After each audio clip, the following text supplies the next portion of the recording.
Welcome to Kia e-Niro Diaries as 2024 comes to an end. So if you say the decade started on the 1st of January 2020 and ends on the 31st of December 2024, we're almost at the end, well, we are at the end now of the first half of the 2020s.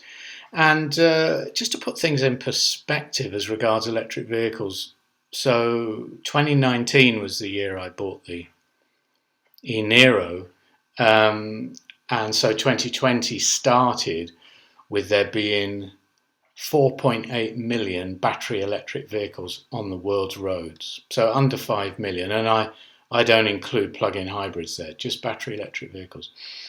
2023 ended with 28.2 million battery electric vehicles on the road, and the way sales have gone this year, there's going to be another 11 million added to that. Obviously, we don't have the December figures in yet, but it's almost certainly going to be about a total of about 16, 17 million electric vehicles, and at least 11, 12 million of those are going to be battery electric only, no combustion engine in them. So we're going to be at 40 million in to end the first half of this decade.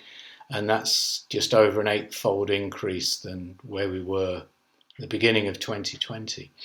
And as time passes, it gets you thinking about things, because it's also the end of the first quarter of the 21st century. And 25 years is what historians tend to refer to as a generation. If you Google it, a generation is between 20 and 30 years. So we'll take the middle point.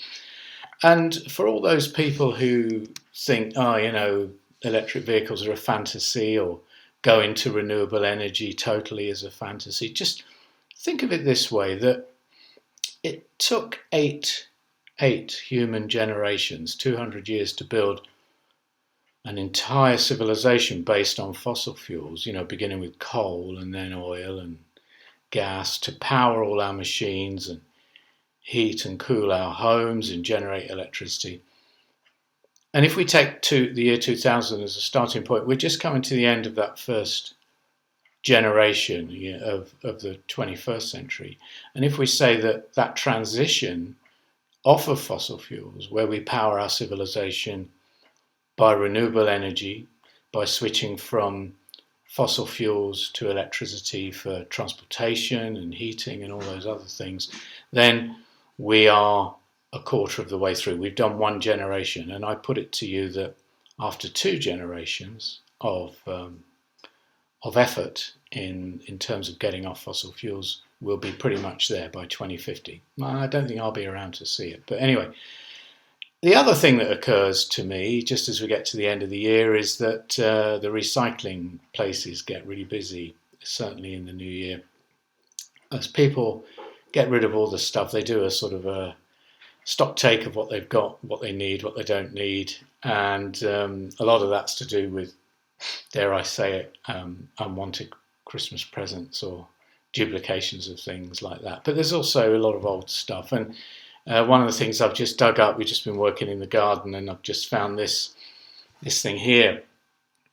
And this is a spark plug socket, and that's about to go into the metal recycling, because it's just one of these things that's kind of part of your life, I suppose. If you always run internal combustion cars and you've always had to fix your lawnmower or whatever, but I mean, we haven't used petrol at all, just to keep our garden going. I mean, we've got a hectare of land plus an acre of woodlands, and our garden gear gets heavily used, and it's all been electric since 2019, and I'm never going to use one of these again. So anyway, it's just a thought of as time passes. And just before I go, I'd like to thank everyone who's wished us well this year and watched the channel. And especially, it's been a little bit of a tricky year with Mrs. e-Niro having a hip replacement surgery, but she's very well, and would like to thank everyone who's been sending their best wishes.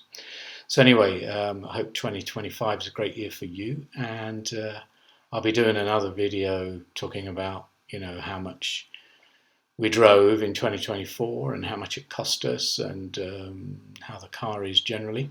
Anyway, thanks for watching. Until the next time.